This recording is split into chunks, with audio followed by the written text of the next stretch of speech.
रघुनाथ वसुंधरा से गांव लौट जाने के लिए कहता है। वो गुस्सा होकर कमरे से निकल जाती है। इतनी दौलत होने के बाद भी तुम्हारा मालिक बहुत गरीब है विक्रम। वसुंधरा और शालिनी का अचानक आमना सामना होने पर विक्रम बड़ी चालाकी से उनकी पहचान करवाता है। मिसेस रघुनाथ वर्मा।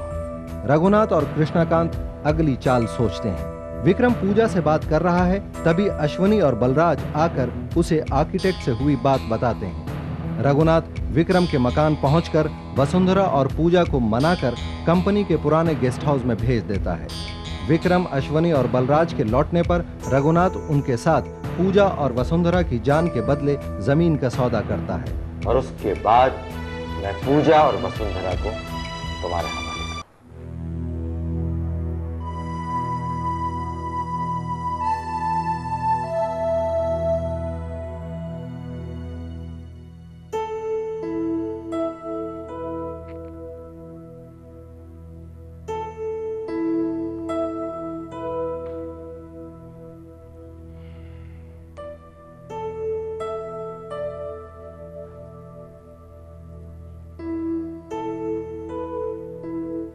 आधी रात बीत चुकी है। ना ही रघुनाथ आए, ना ही उनका परिवार। रघुनाथ ने मुझे यहां इंतजार करने के लिए कहा और पता नहीं खुद कहां खो गए। अब पहली वाली बात नहीं रही कृष्णकांत जी। शायद उन्होंने अपने परिवार का बंदोबस्त कहीं और किया हो। मगर कहां और क्यों? क्यों? कहां? ये तो मैं भी नहीं जानता। हाँ, लेकिन तुम्हारे क्यों का जवाब है मेरे पास। शायद तुम्हारी वफादारी अब भरोसे के काबिल नहीं रही। क्या बकते हो यशवंत? तेजाब की परीक्षा नहीं लेते।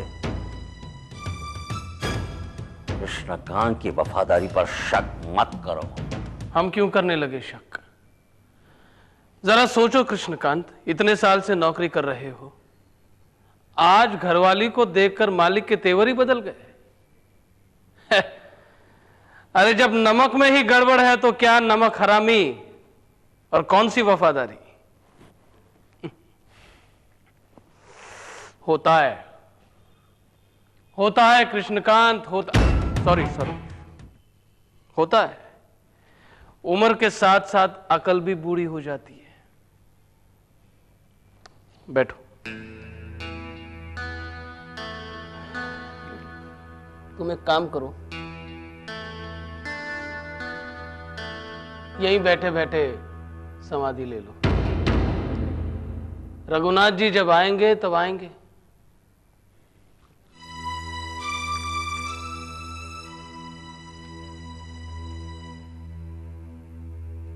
तुम जाके कृष्णकांत जी से बात करो अश्विनी। हो सकता है कि इस मामले में वो हमारी कुछ मदद करें। लेकिन विक्रम, हो सकता है रघुनाथ जी ने ये बात किसी को भी ना बताई हो सकता है। हाँ, ये बात तो रघुनाथ जी की सबसे बड़ी कमजोरी है। हाँ। इसे तो वो राज ही रखने की कोशिश करेंगे। लेकिन कहीं ना कहीं से तो शुरुआत करनी पड़ेगी ना। इसलिए कह रहा हूं तुम जाके कृष्णकांत जी से बात करो और तुम जाके यशवंत से बात करो। मेरे ऑफिस पहुंचने तक कुछ ना कुछ तो हाथ लगेगा ही।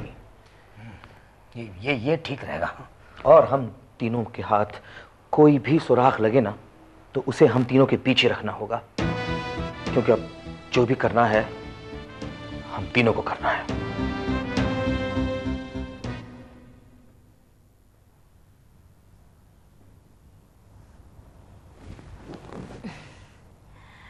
जब सोचती हूँ तो डर लगता है, पता नहीं ये औलाद बड़े होकर हमसे कैसा बर्ताव करेगी, हमारी मजबूरियां समझ पाएगी। तुम्हें क्या लगता है? एक ऐसी औलाद का जन्म होगा जो तुम्हें मां कहेगी और मुझे पिता कहेगी, बस। इसके अलावा मैं कुछ नहीं सोच रहा हूं। विक्रम को पता है इस बारे में? हाँ, मैंने ही उसे बताया है। क्या कहा उसने? कुछ नहीं, उसे तुम्हारी जिंदगी से कोई लेना देना नहीं है। जानती हूँ, जाते समय उसने मुझे माँ कहकर बुलाया था। इस मन को एक आस देकर गया था वो। फिर से कोई माँ कहेगा, ये मैंने सोचा ही नहीं था। अक्सर ऐसा ही होता है शालू, वही होता है जो हमने सोचा नहीं होता है, सपने में भी नहीं।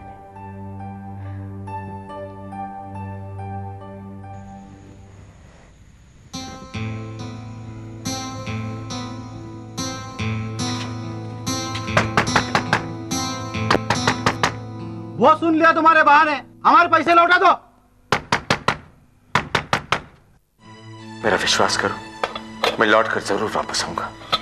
मैं जानता हूं कि इन हालात में मैं तुम्हें लड़ने के लिए अकेले छोड़कर जा रहा हूं, लेकिन इन लोगों को रोको। मैं शहर जाकर खूब रुपए कमाऊंगा और वापस आकर इनकी एक एक पाई लौटा दूंगा। मैं इन्हें संभालती हूँ, तुम जाओ, तुम जाओ। ऐसा तो मानने वाला है नहीं है। चलो दरवाजा ही तोड़ देते। कहाँ है वो बेईमान? कहाँ है वो लफंगा?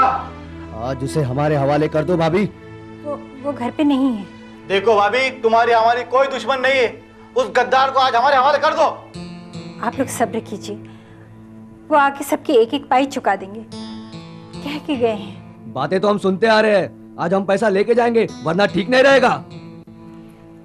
तो ये लीजिए, मेरी चूड़ियां रख लीजिए, बेच के जो भी मिले अपने पास रख लीजिएगा। देखो ये लोग होते ही ऐसे, जब जवाब नहीं मिलता है तो औरत को हमारे सामने लाके खड़ा कर दिया। अब क्या करें? करना क्या है, रोज घर के चक्कर काटेंगे, जब वो लौट के आएगा हिसाब कर लेंगे। चलो चलो।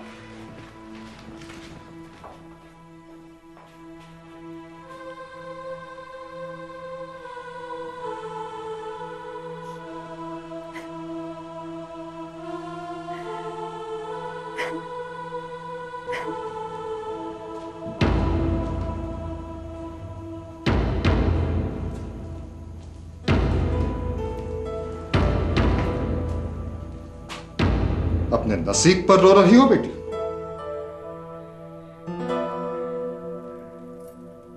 पिताजी, सिर्फ तुम्हारी जिद की वजह से तुम्हारा ये हाल हुआ है आज।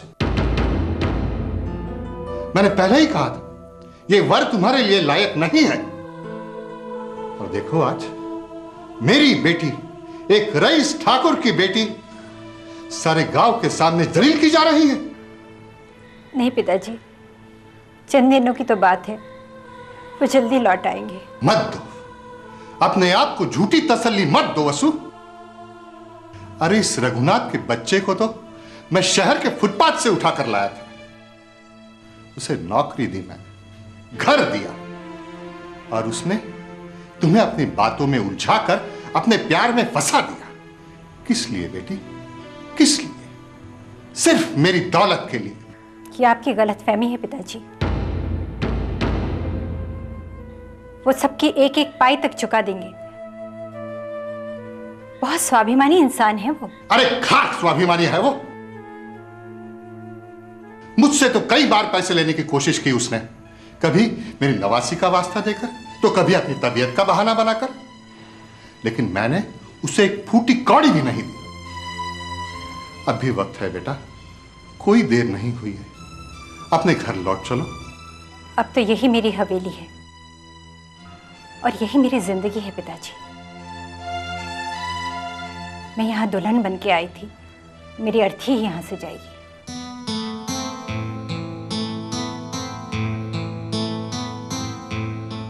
माँ! पूजा, मैं तेरे पास हूँ। क्या हुआ बेटे? पता नहीं माँ, वो रात मैं कब भुला पाऊंगी। बीते हुए पल ऐसे ही होते हैं बेटी, हम उन्हें जितना भूलना चाहें उसमें और उलझते जाते हैं। माँ, हमारी खुशियाँ कब लौट आएंगी? वो बचपन जो मैंने अपने खिलौनों के साथ गुजारा, जो खिलौने नहीं थे, एक दिलासा था, जो दुख तुमने झेले, वो सब कब खत्म होंगे माँ? पता नहीं, पर मेरा दिल कहता है कि हमसे ज़रूर कुछ छुपाया जा रहा है। हम तो केवल इंतज़ार कर सकते हैं। कल की सुबह का?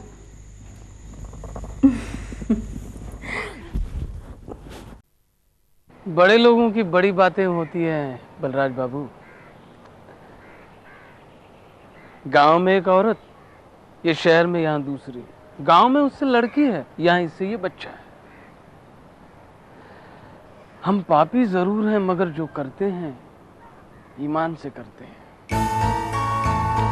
ईमान धर्म की बातें छोड़ो यशवंत। देखो, रघुनाथ जी ने तुम्हें धक्के देकर बाहर निकाला था और आज वक्त आया उन्हें जवाब देने का। बोलो कहाँ है दोनों?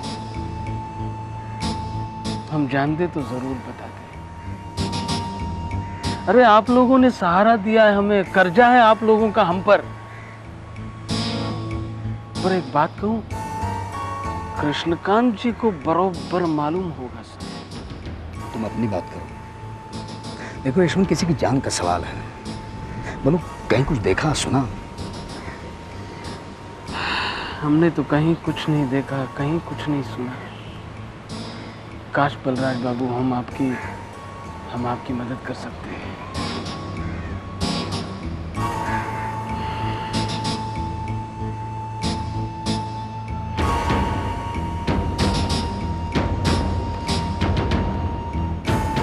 प्रतिशोध